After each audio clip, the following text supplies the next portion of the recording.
Welcome everybody to the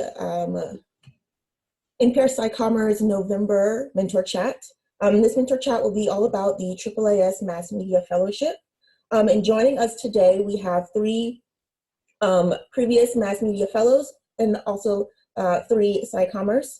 So we've got Jonathan Wosen, yes, Luisa Torres, and Evelyn Valez-Ward joining us today. And so this is the hour to ask all of your questions. The recording stays within the SciCommers community, so if you would like to ask something that you may not want to ask publicly, then this is the time to ask it.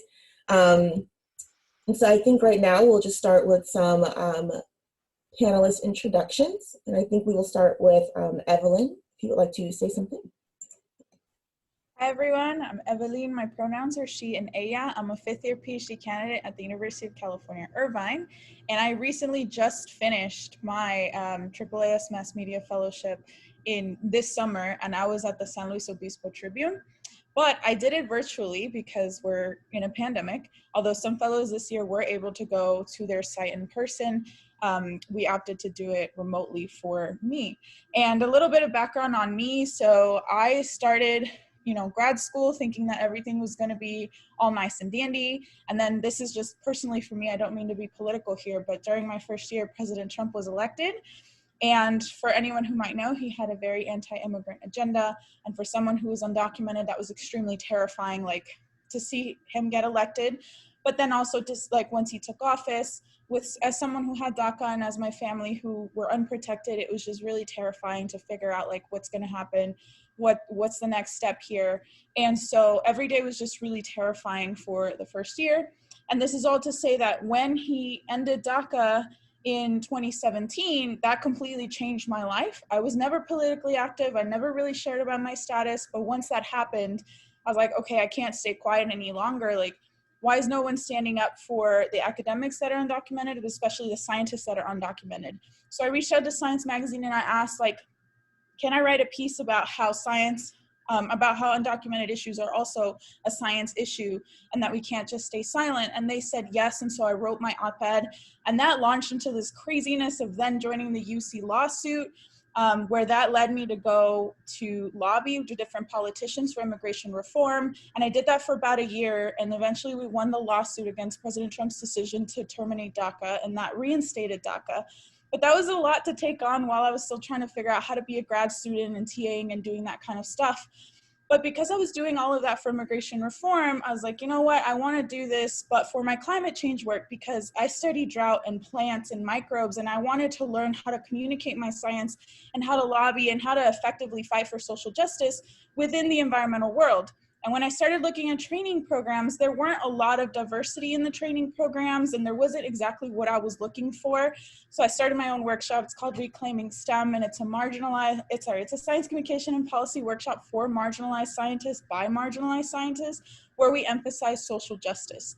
And through this workshop is where I first learned about the AAAS Mass Media Fellowship. And I wanted to do the fellowship because it's one of the only trainings that really just throw you in there for 10 weeks, and that's kind of all you do. All you do is the science communication, but on the writing side of it. The first year that I applied, I was not accepted. But the second year, what I did is I asked people from the previous cohort to share their application with me so I can see how they wrote their application versus how I wrote mine.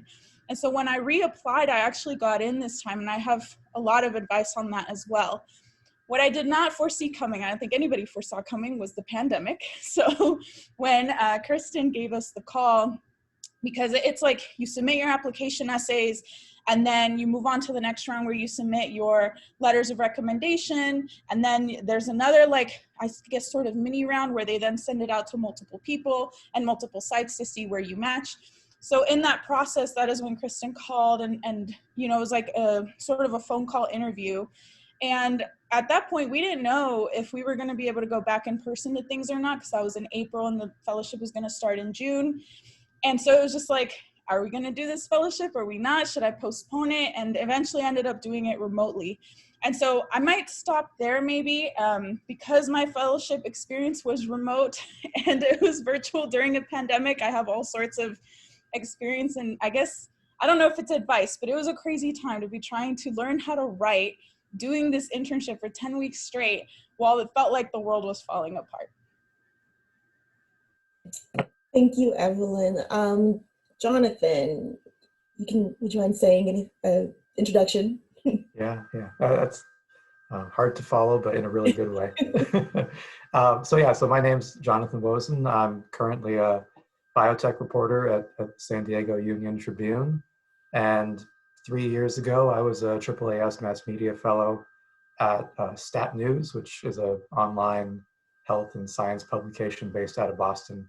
So I did the fellowship right in the middle of my PhD. So I was a grad student at Stanford in immunology, and kind of came in as somebody who was really curious and had a general sense that I wanted to maybe be in academia, maybe stay in research, have a lab, that sort of thing, make discoveries. I thought that was really cool.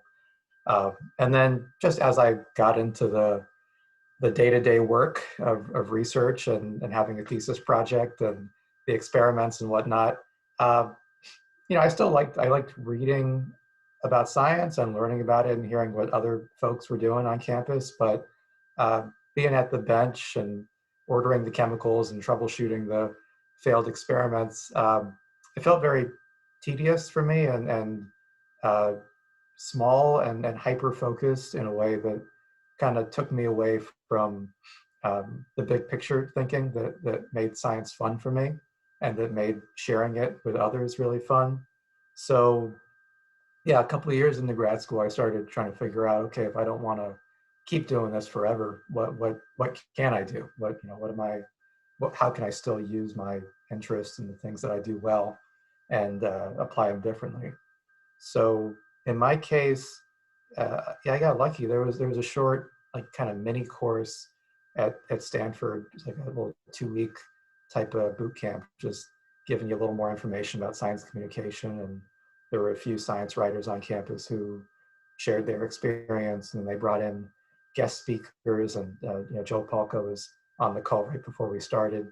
I think he Zoomed or came in virtually to talk to us, which was really exciting. So anyway, so I did that. That was around the time I heard about the Mass Media Fellowship.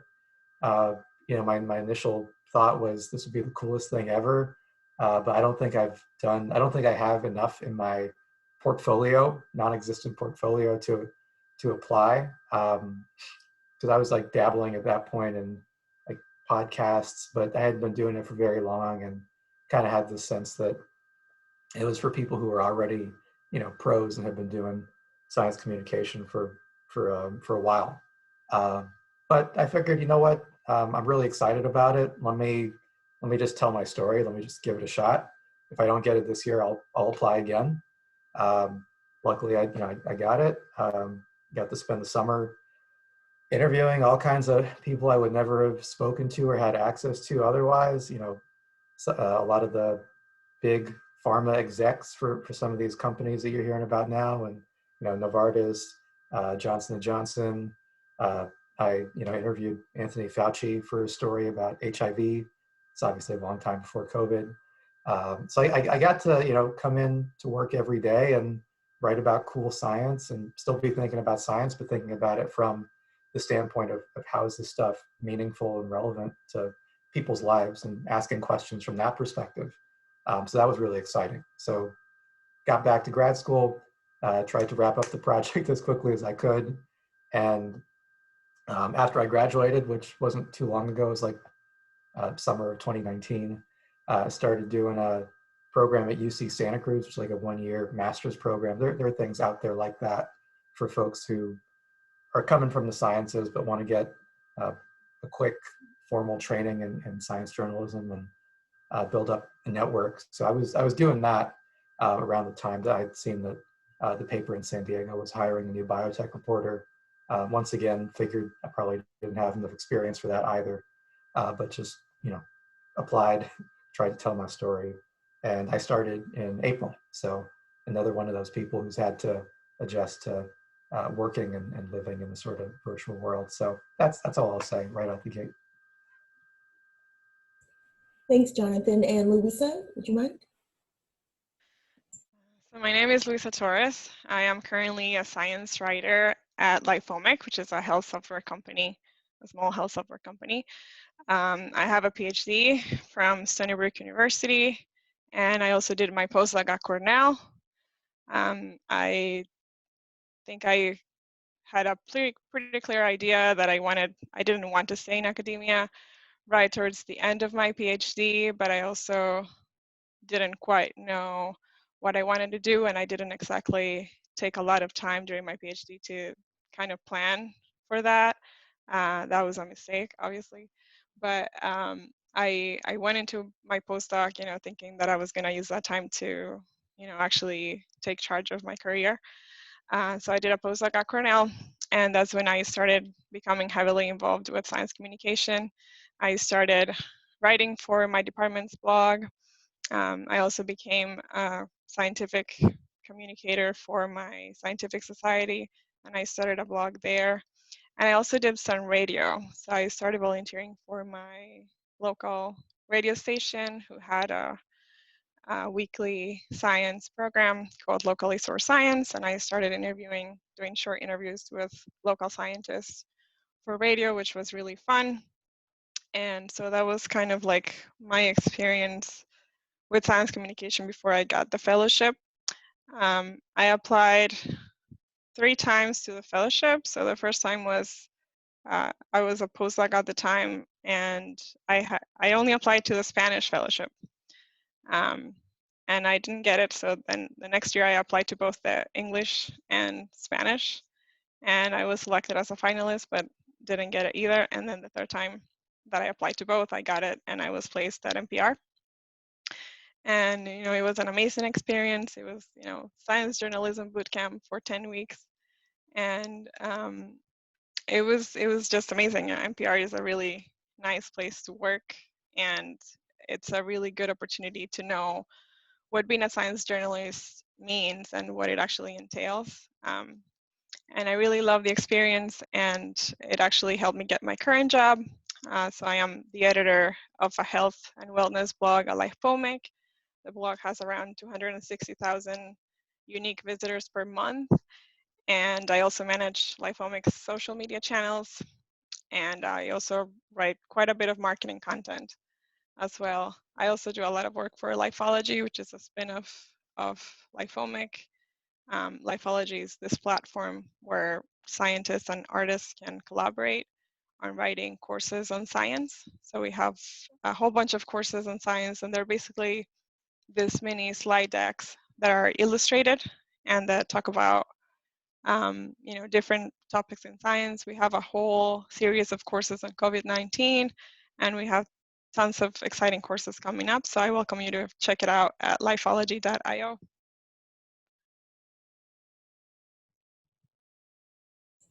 Oh, thank you all for those introductions. Right now, I think I'll go into some of the questions that were submitted through the SciCommers Slack channel. And I think, so one of them, these are about the sort of writing samples. And it is sort of, how do you approach those writing samples? And I think how do you approach the writing samples, especially when picking the article for your samples? And do you recommend writing a fresh personal piece or to reuse a previous one, and especially if you reapplied? And we'll start with Jonathan. Okay. And can you just refresh my memory, because it's been a few years, but is this the part where you have to write like a 600-word type of science news story about a paper that came out in the past half year or something? Yeah, so the one with the article, it's 750 words of a recent article within the last 6 months, and then the personal piece is 1,000 words, and it can be science or non-science. Okay. The personal piece might be different from when I applied, because I don't remember that specifically. Yeah. The application for this year is just called the general writing sample. Okay. Well, I mean, I can speak to the news article sample piece of things. So for that, I would say pick something that you feel like you can write a really good story about. You know, you might see a paper, or you might see something where you think, oh, this is a really cool topic, but if you feel like it's not the kind of thing that you can really write in a way that's clear and evocative and interesting, then that might not necessarily be the best in terms of the application. So I remember I think I wrote about a study that had been published by actually a lab at Stanford that I had some friends in that had done some really cool work uh, looking at like Zika virus and how it, I guess one of the symptoms of Zika is microcephaly, right? So children who are born with small heads, and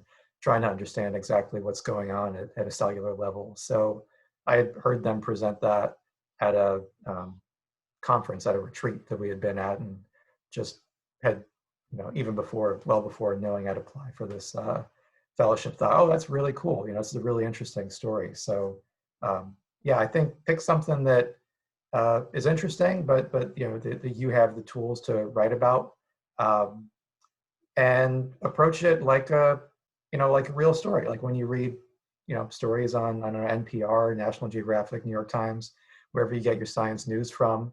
So, you know, I set up interviews. I, you know, to get quotes, I interviewed people who were not on that particular study, so what they call outside comment, to get a little bit of perspective. I tried to make that article look like, kind of look like a typical science news article, and have the kind of flow and progression of one. And you know, even I asked them for some cool looking microscopy images, just as like pretend, you know, image art. So yeah, I would just, you know, do your best job to kind of write and present it as a professional looking piece, because as Evelyn was mentioning, you know, they really throw you in there once you're doing the fellowship. So showing that, hey, you've already kind of internalized a little bit of the kind of things you'll be having to do on a regular basis, and that you can pay attention to detail, I think is really good.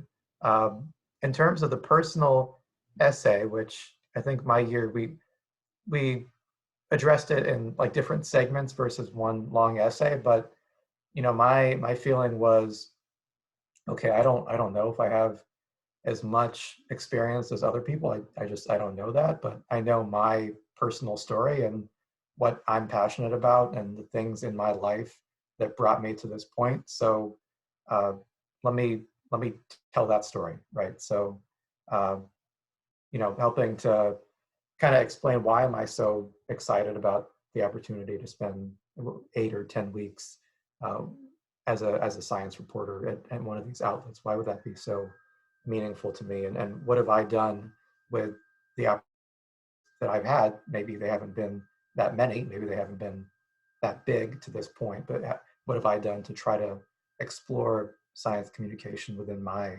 own circle to that point? So I guess that's what I'd say. Thanks, Jonathan. There's a comment in the chat for everyone to just know that Jonathan mentioned adding images, but that the samples this year have to be entered into a text box. And so you could probably include links to images, but they won't come through themselves. So thank you, Kristen, for mentioning that in the chat. Luisa or Evelyn, do you have anything to add about the writing samples? So I'm sorry, I had a little bit of technical difficulties. So No, I don't know that Jonathan said already. But I would say for the writing samples, obviously pick something that you're very comfortable writing about. But since you have to submit 2 different samples, I would say write about topics that are different. So like, because you have to be able to show that you're able to write about different topics and not just your comfort, you know, the topics that are your comfort level. So try to pick topics that are different to be able to show that you're able to write about basically anything. So one of my samples was about Alzheimer's disease and parasites because that was the topic of my postdoc research. And then for my other sample, I wrote about bird migration. So it was like, you know, two widely different topics, but I think that that actually helps show, you know, that you have a breadth of topics that you can write about, and that might benefit you. For me, I got the tip from a previous fellow when I went to one of their panels for the writing sample to look on Eureka Alert, and this is what a lot of reporters do anyway. And Eureka Alert is just this kind of collection of press releases that are coming in, and so that kind of gives you an idea of like what is hot or what people are trying to push through in terms of studies. And then once you're there, you can like narrow it down to different topics. And so I looked at just generally microbes. And once you're looking through, I was thinking like, what is something that I would click on? Like even sometimes as a scientist, there are certain things that make me click on it. Like I'm embarrassed to say like, oh, a cup of wine a night helps you live longer. I'm like, what, how? So that's what I was thinking, like based on these Eureka Alerts, which one would make me click on them? And then once you do that, then you could start reading the paper. And while you're writing your story, one thing that is really nice to do, and it was on the AAAS mass media, like I think FAQ section, where they said to look back at previous fellows' work. And when you look back, you kind of see like after you see a lot of the, especially the 500-word pieces, there seems to be sort of a formula as to how they're writing the stories. Like it's a quick intro, and the first paragraph, you're like, here's what happened, here's what's so interesting about it. And you have this like story aspect to it. And then it's like, it's kind of inverted where like, I feel like in science, you give your intro, then your methods, then your results. And so in this case, it's a little bit inverted where you put it up front, like here's the shock factor, and then like, here's how we got to it. And then you put a little bit more of the detail toward the bottom. But I try to look at that formula and just looking at a lot of them and try to shape my written piece like that. And I ended up writing about this like bacteria outbreak that was spreading in a hospital, and it was affecting newborn babies, and they didn't know where it was coming from. And it was coming from a washing machine that apparently was like harboring bacteria inside the rubber. And so this was what was causing certain babies and infants to die. And I was like, oh my God, that's insane. Like who would ever think it was inside of a washing machine? And then for the personal piece, I ended up just submitting my op-ed because that I had in Science, because that was already a published piece. And I think it also mentioned that you can submit something that has already been published as one of your samples. Obviously, you can't do that for the second piece because it needs to be within the last 6 months of paper that was published. So for the other piece, I wrote that. And I would also say like for the essay questions, like don't discount that as something that is simple. Because the first time around, I was just like, oh, this is just kind of like past, you know, fellowship applications. I can just kind of insert it here. And I learned after looking at successful applicants from the year before, what they did is they made it every single sentence very succinct. And I didn't realize that she told, like one of the previous fellows told me, that's also an example of your writing, right? Because if you don't have a lot of writing experience, you can also highlight it when you're writing your essay responses. And so you have to be very succinct, to the point, instead of just making it super fluffy, and don't repeat yourself. And so even though you have like maybe 250 words per question that you can answer, she told me like, don't necessarily take all of those 250 words to answer your question. Like they want to know, can you get to the point and can you do it quickly?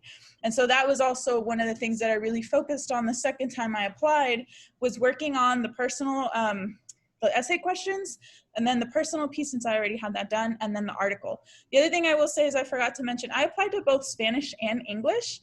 And I didn't have any formal training in science in Spanish. So to write my article in Spanish, it took a little bit, like trying to translate it, and then like using Google Translate for certain words that I didn't know in science, and then having my mom check in. I was like, does this make sense for both the personal piece and the written piece? And then I think I just, from my previous application, I had written another writing sample, so I translated that as well and submitted that as part of my application.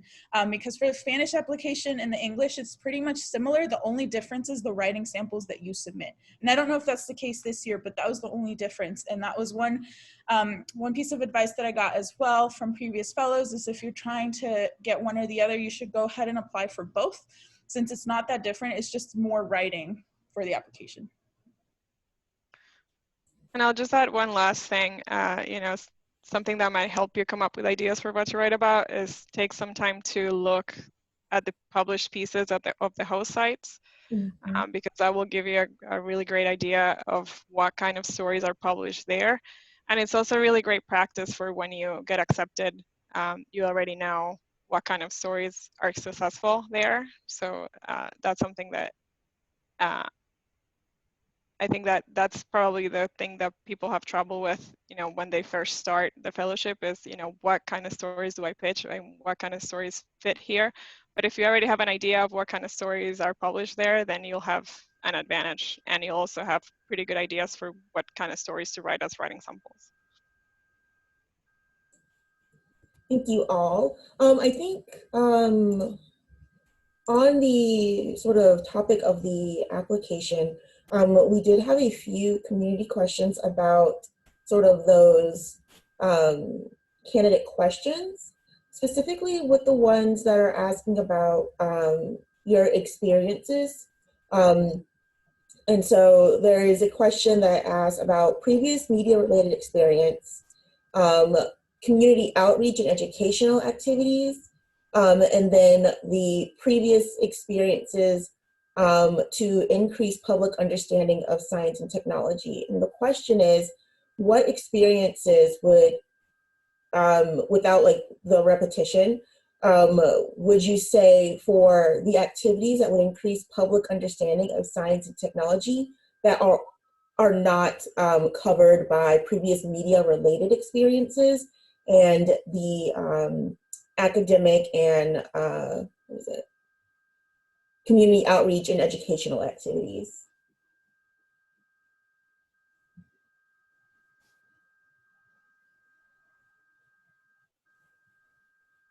I think for community outreach, what I did was I had been a tutor for migrant workers who were preparing to take their GED exam. So I included that in there. I also did a lot of tutoring, science tutoring when I was in college of undergraduate students and underrepresented minorities.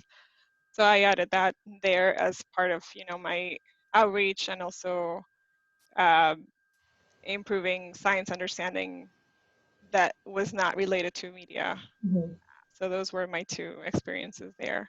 So yeah, like any volunteer activities, any tutoring, any work you've done outside of your, curriculum would apply. Okay. Yeah, I just looked back at my application, which I'm happy to share with anybody if you all would like. The successful application, I can also share the application that didn't make it. But what I put for media experiences is because I had done a lot of lobbying and immigration reform work. I just talked about that, like different interviews that I had done or podcasts. Also talking about being on Twitter. There's a lot of different ways that you can talk about your media experience. But then for the other part of it, in terms of the public understanding, I made my workshop Reclaiming STEM part of my research. So I added that as part of talking about that aspect of it, talking about the workshop, why I created the workshop, and just kind of the research that I'm doing.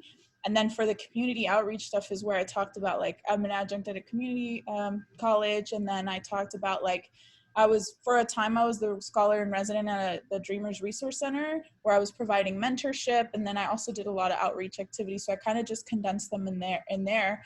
But I try to make each experience I talked about relevant to how it would help me in this internship. So it wasn't just like, oh, I mentored a ton of students. I say, like, these are the skills that I learned from doing this experience. And for the entire application too, anytime I mention something that I recognize from the people that won the previous year, is that they said, like, I did this and here's what I learned, and it was like XYZ skills. And these were skills that they were trying to transfer into the internship. So it wasn't just like listing a lot of things, it was being very intentional about, like, why are you mentioning this? And what skills did you learn from it that you feel like are going to help you be successful in the internship? Yeah, I won't say too much because I think you both answered it perfectly. But yeah, maybe just to reinforce that point, with these essay questions, I mean, and it doesn't have to be this fellowship. It can kind of be anything you're applying for ever. I would take it as an opportunity to tell a story, right? Because one way to answer these questions is essentially to take a couple lines from your resume and kind of elaborate on them, right? I did this, I did that. In 2013, I did X, Y, and Z. but that doesn't necessarily give a sense of who you are as a person. So if you talk about why it was important to you, how you grew, what sort of qualities this shows, and then ultimately try to link that back in some way to why this would make you a good candidate for this fellowship, or I mean, frankly, anything you're applying for, that's going to hit home a lot stronger. So just general advice there. Thank you all. One more community question about from our Slack channel is about recommendation letters. And so the application requires 2 to 3 letters of recommendation, and an obvious choice for a letter writer seems to be your PI or your advisor. But what if your research advisor isn't supportive of you wanting to apply for this fellowship? Then don't have them write a letter of recommendation. Okay. Yeah, don't get a recommendation from someone who's not going to, in good faith recommend you. Mm-hmm. But I guess that's kind of the bottom line. I don't know if you guys want to add to that. But.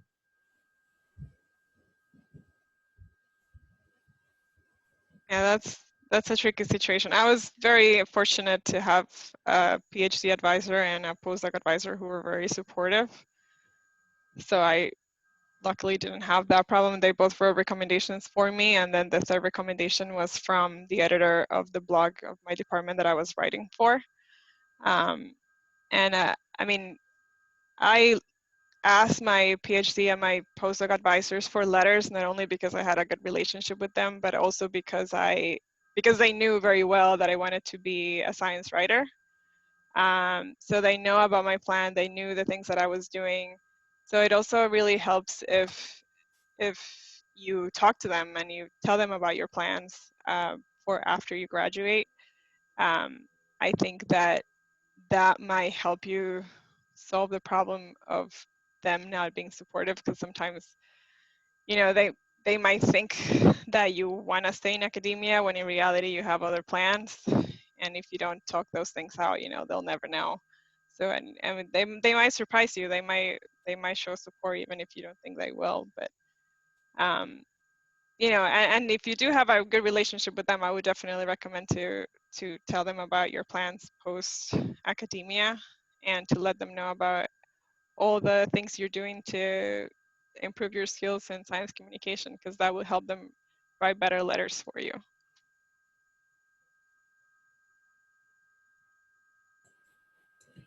Thank you. And so once you got the fellowship, what was the process of getting paired with a newsroom?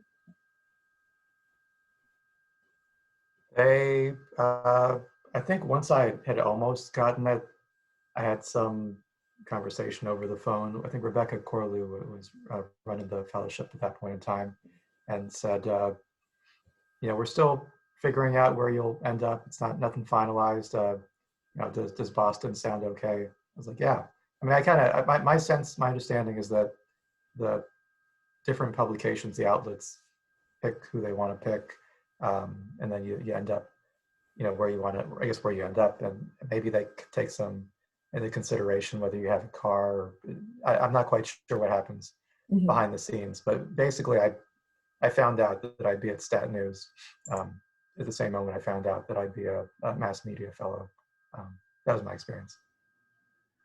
Yeah, this year, I think it was right after we were told that we were finalists, there was a survey that got sent out, and it asked you to kind of rank your preferences of what sites you would like to be at, whether or not you have a car, if there's anything they should take into consideration when they're placing you somewhere. And this happened like a little bit before the stay-at-home order, so it was like kind of weird to be like, oh, I want to be here or not. And then after that, you then have like a 15-minute or so interview. And I was talking to Kristen, and that's where she mentioned like, okay, well, you placed at so-and-so site. Like, do you have any preference for where you would like? And this was after she asked like some interview questions. And at that point, I didn't have any preference. I was just like, I just don't know where we're going to end up. Like, I don't know if I should be picky or if this is going to be remote or not. But I ended up like luckily being at the San Luis Obispo Tribune. And one thing I will say is like, local sites, like I know that a lot of people are like, oh, but it's not NPR, it's not National Geographic, and like you shouldn't like discount the local sites, because local news sites was, I mean, I don't know what the experience was at a national site, right? But being local was so much fun, even though I never got to be there, because you get to know a lot of the like what's going on in this small town and what they care about. And I feel like they were just so passionate about what they were doing. And what was nice about it was that it was not an all science news team. It was a very small team of 10 people who had very broad experiences. And to be in the middle of that while Black Lives Matter was happening, while the pandemic was happening, I got to hear a lot about like what they were doing in the newsroom to like amplify stories that needed to be told, and to raise issues of social justice, especially when it came to the pandemic. Like, what are we doing about our homeless community? What are we doing about these things? And so that experience was really amazing. And I don't know if I would have gotten that at a site that is purely science, or with the team that was purely about science, because they also helped me a lot with my writing and how to write for a public that's not necessarily all about science, but making them care about the environmental issues that I was talking about. And that was a really amazing opportunity that I never thought I would have gotten if I would have gone to more of a national site. So that's something to keep in mind when you're, maybe don't be as picky is what I would say, because the experience at a local station is just absolutely amazing. Yeah, I would say don't worry too much about where you'll end up. I think the fellowship is a great opportunity regardless of the host site that takes you. But yeah, the host sites pick you. So in my experience, I was told that I was the top pick for NPR. So yeah, like they choose you, so you don't really have much say of where you end up. But don't worry too much about it. Yeah, and definitely don't be picky. You'll have a great experience no matter where.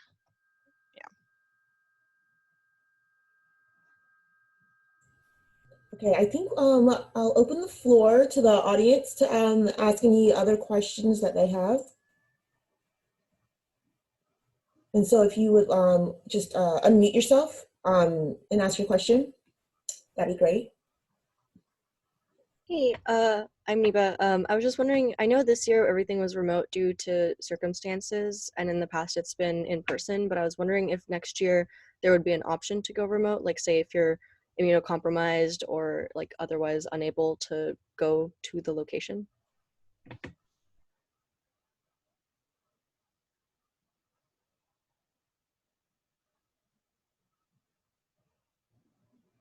I don't know if any of us can answer. Kristen will probably answer maybe in the chat, but I did appreciate that they did everything they could this year to accommodate us because of everything that was going on.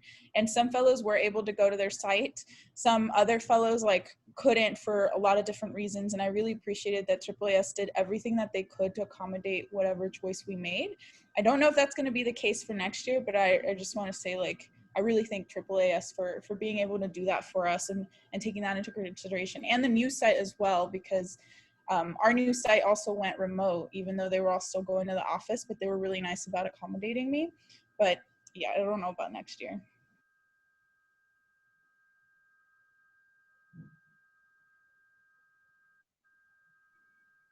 Hi, I have a quick question. I was wondering, for those of you who applied more than once, what do you think was the major thing that you changed from year to year? Was it like more experience, or do you think you just had a stronger application? Like in my case, I had a stronger application because I had more experience. So definitely, a lot of people, it takes them more than one try to get their fellowship. So don't get discouraged if you don't get it in your first try. And what I would do is to, keep developing your SciComm skills, even if you don't get the fellowship the first time, because that will only make your application stronger.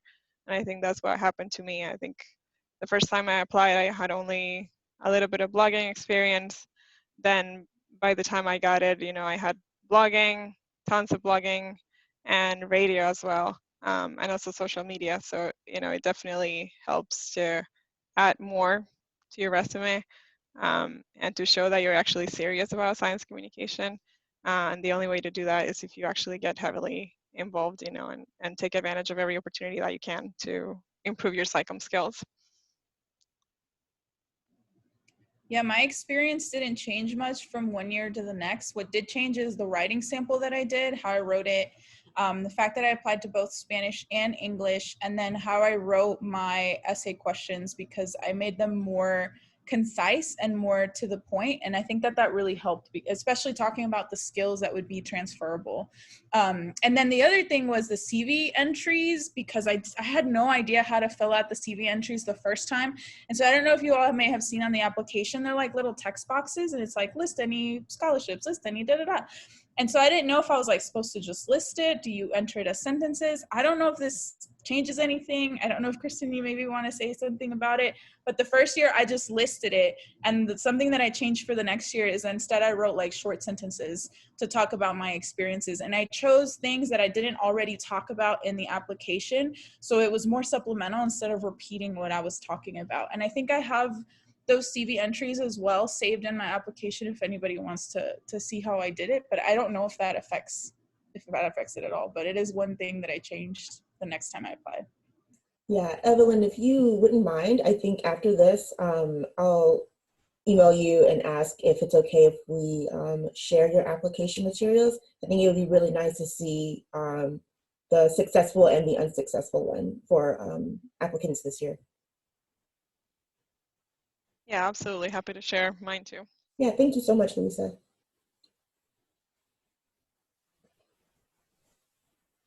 Does anyone else have any questions? Because I can ask them. I have a question. Okay. So I'm an undergraduate right now in college, and I know allegedly the fellowship is open to undergrads, but I've never met or heard of an undergrad actually getting the fellowship. I don't know if there's really any community building if you know of other mass media fellows, but do you know if is it kind of just a nominal, like they say it's open to undergrads, but it's really just postgrads and graduate students?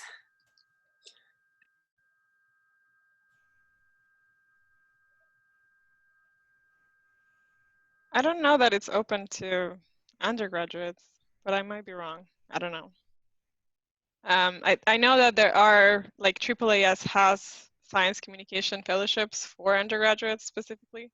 So you might want to look into those. But I think, I don't know, Kristen might correct me if I'm wrong, but I don't think undergraduates are eligible. Yeah, let's take a look at the chat. It looks like there were 2 graduating seniors who got the fellowship last year. So Oh, okay. I'm just judging from what we're seeing in real time. Might have so, changed. Yeah. Oh, good. So that might have changed because I don't, yeah, but good. Then, yeah, there you go. You can apply. But definitely also check out the other AAAS fellowships also for undergraduates. I don't know if we're allowed to talk about like non-AAAS stuff, but there's certainly a lot of science communication fellowships that are for undergrads, like at Fermilab, at Slack, that are also available. It's just, I think, uncommon for undergrads to get it because it is really big, I guess.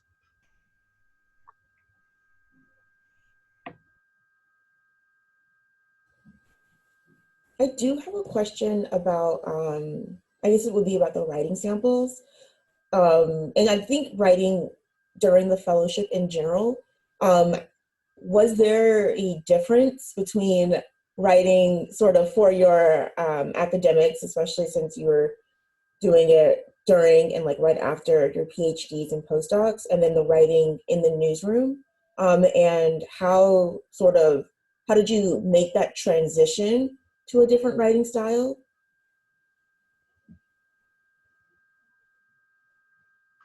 Yeah, I mean, it's a huge difference. I think Evelyn talked a little bit about it before, but not typically in any news story, a good news story gets to the point quickly and tells you, okay, here's what the actual news is, and then you kind of elaborate from there and fill in context.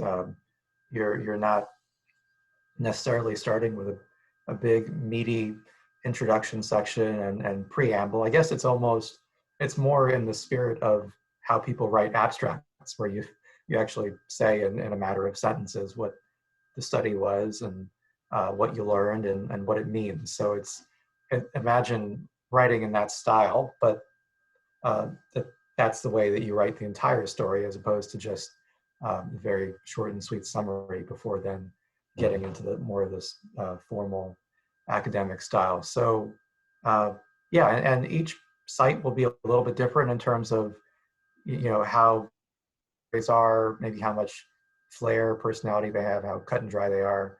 I mean, each site has its own voice and style, but that's probably the one of the underlying, common denominators. And you will, I noticed that I was better at it by the end than I was at the beginning. So there's definitely a learning curve, and just to get placed anywhere, you have to be pretty good. But they're gonna, challenge you, and I know I got more feedback on the first couple of stories, and as things went on, it started to sort of click and make sense. So you have to definitely come in knowing that there's, as much as you learn coming in, there's a lot more that you'll learn just being on the ground every single day, working with editors, working with different editors, and getting comfortable with that sort of very direct feedback and constructive criticism in the newsroom.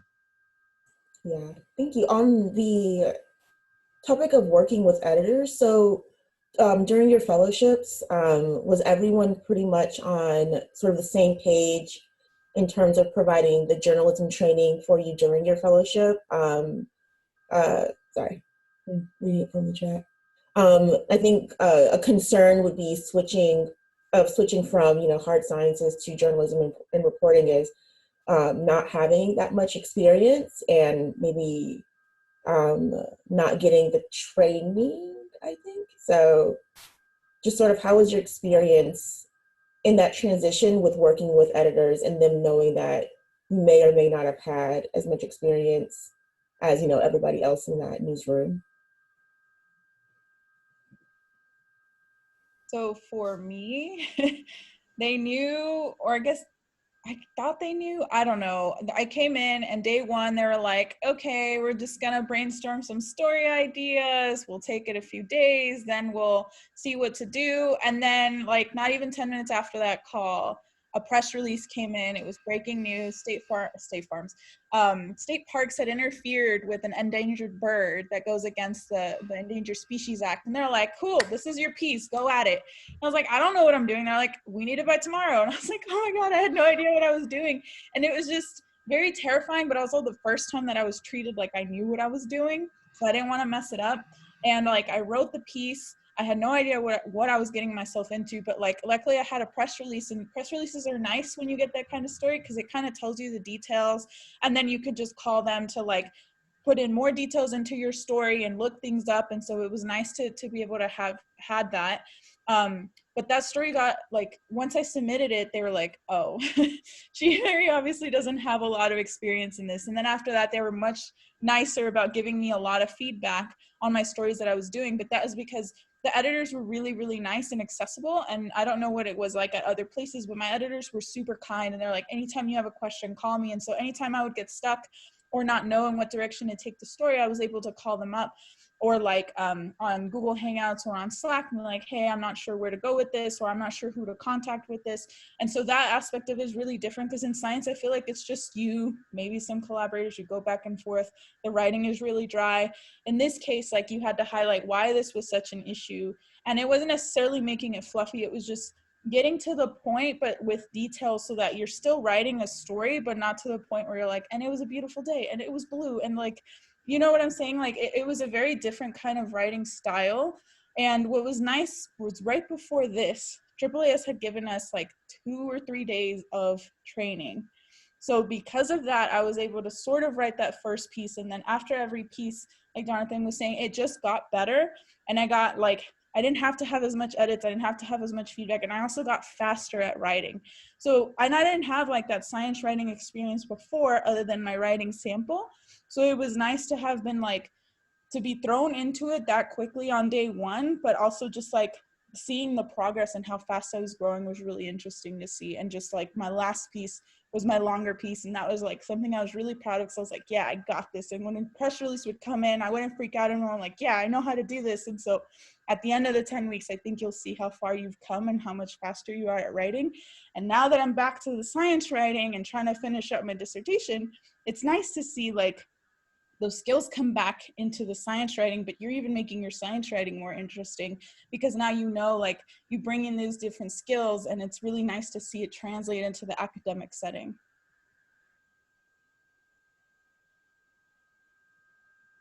Thank you. Luisa or Jonathan, do you have anything to add? Yeah, so we had a really nice orientation, thanks to Kristen. We had a, a really great, crash course on how to find stories, how to write them, how to pitch them, how to use Eureka Alert. So everything you need to know to do well in the summer in your host site, you will get all the information during orientation. So don't worry if you don't have a ton of experience in that. None of the fellows do. So, you're in the same boat as everyone else. And then, once you get to the new site, I would highly recommend, having a talk with your editor the first day, just to talk about, what are your interests, let them know what your experience is. I think one of the pleasant surprises during the fellowship for me was that they really, my background is in neuroscience, and so they really wanted to have neuroscience stories. And so like one of the pleasant surprises for me was like they would ask me like, oh, this paper came out on traumatic brain injury, do you think this is worth covering? And it was pleasant because nobody had ever asked me for my opinion, about, not even in academia. Like I never felt like my opinion was valued like that. So that was really nice, to have someone say, like, I value your background, like I actually value your experience. Um, so yeah, have that talk with your editor and get a sense for what kind of stories they're looking for, what kind of stories fit into what they publish, and you're only going to know that by talking to the editor, and that will help you get your pitches accepted faster. That will help you write better stories and have a good relationship with your editor. That's very important as well. So because they're your mentor for the summer, so you want to be their friend from day one. Yeah, and maybe I'll just add one thing briefly. So you'll probably find, at least my experience, maybe Evelyn and Luisa had similar or different, but that a lot of folks in the newsroom are, they're busy, but they're willing to make themselves available. So, and I think that's one of the things I would encourage you guys, if for those of you that end up doing the fellowship and coming in, you'll probably be kind of nervous or in awe of all these NPR journalists or reporters who've been doing it for a long period of time, and for them it's like breathing, putting together these stories. But I'd encourage you to take the time to pick their brains, to ask them if you can get lunch with them on a day when they're not too busy. Tell them about the stories you're working on. They might have good questions or suggestions, or they might say, oh, I wrote a similar story 5 years ago, take a look at it. Might give you a sense of some of the angles or ways to frame things. So yeah, I would take advantage the same way that the cohort of other fellows who are in the same position you are. That's like a network and source of support. The people at your site, your editor, some of them will be better than others about being proactive and checking in with you, but you can also ask them what their openness is to having like a little meeting every week or every now and then, just to check in and see how you're doing, and maybe suggest, oh, I have a couple story ideas. What do you think about that? Or is there anything that you need me to work on a little bit based on the things I've been doing? So you can generally get as much out of the experience as you want to, like even if there are things in the newsroom that you're not immediately given. Like let's say you're really curious about video and multimedia stuff, and there are people at the publication where you're placed who do that. You can say, hey, I'd like to explore that during my time. And if we're still in a virtual world next summer, I don't quite know how that'll be organized, but I'm sure there'll be a way to do it where you can kind of embed yourself with that team and talk to them. So definitely try to soak up as much as you can in the time while you're there, and you're every bit as much a member of the team as the editors and the staff reporters. So you might be a little nervous about asking for help, but it's the most important thing you can do.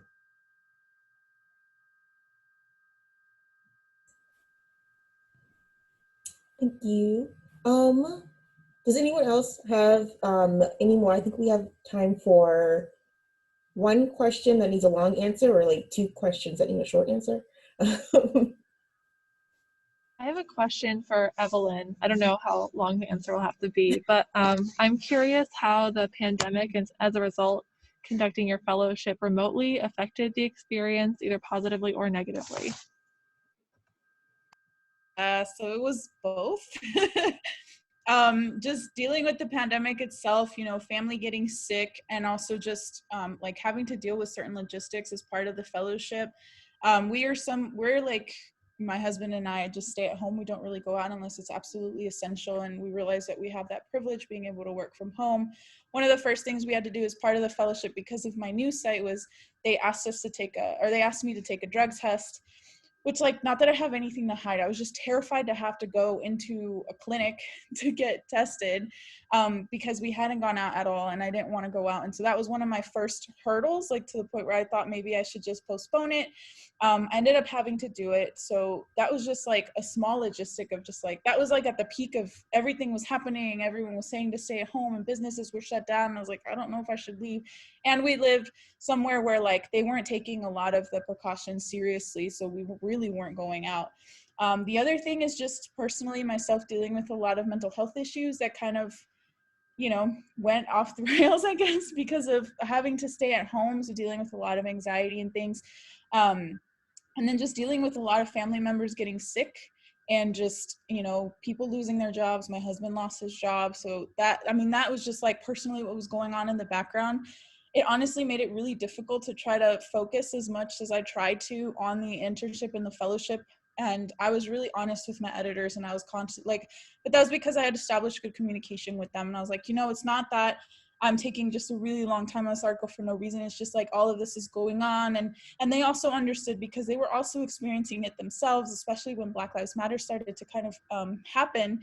A lot of things were happening in their town as well. And so they were really understanding about all of that. And I'm not gonna lie to you, like, I wish I could have been more productive. I wish I could have written more articles, but I was at the point where I was only able to write like maybe 1 or 2 a week. And I don't know how other fellows did it, but some fellows wrote like a lot more. And so this was one of the first things I talked to Kristen about. I was like, I don't think I'm doing enough. She's like, no, it's okay. Like, just go on your own pace. And so it was really nice that everybody was so accommodating, but it was really difficult personally. Being remote was also very challenging because our news site has you pair like a picture or an image with the story that you're doing. And because I'm not there and the photographers were super busy with Black Lives Matter and the pandemic, I had to figure out how to find my own images and pictures and videos and things. And so luckily we had a video team. And so I had to write like text edit videos like you see kind of on Vice News and that kind of stuff. So that was a unique thing I think that I got to learn because I was remote. And then having to do all of my interviews over the phone or through Zoom was like, it was nice that I got to do them from home, but it was just really sad because I had someone be like, oh yeah, you can interview me while I'm taking my kids camp on a kayaking trip and we could just kayak to the island and take pictures there. And I was like, I can't do that. Like, I'm not even in the town that you're in. And so that aspect of it was like really frustrating, like really wishing that I could be at all of those sites that I was writing about, especially because I was writing a lot about the environment, writing about the sea and writing about all these mountains and all these beautiful places that I couldn't attend. But it was nice that everybody was being so accommodating. But yeah, personally, it was really difficult to try to be as productive as I attempted to be while everything was happening. But I really appreciate my news team. And like I mentioned at the beginning, it was just very fascinating to watch how they were advancing these stories and amplifying the stories and things that needed to be told. And I learned through them, like, in terms of social justice, you can do it through writing too. And it was something that I kind of thought was there, but I didn't know if everybody was doing it. But it was really fascinating to watch them do it in a way that was still like, because in a newsroom, you can't be too political, but it was interesting to watch how they navigated that. And also just having these conversations of like, are we actually diversifying our sources? And like, these were amazing conversations that I was able to like, not really participate in, but just watch how the newsroom was changing while everything around them was changing and just how receptive they were to all of these things. So in a way, like, yeah, there was positives, but then there was also just like, how do you deal with trying to do this internship while like there's so much chaos all around you?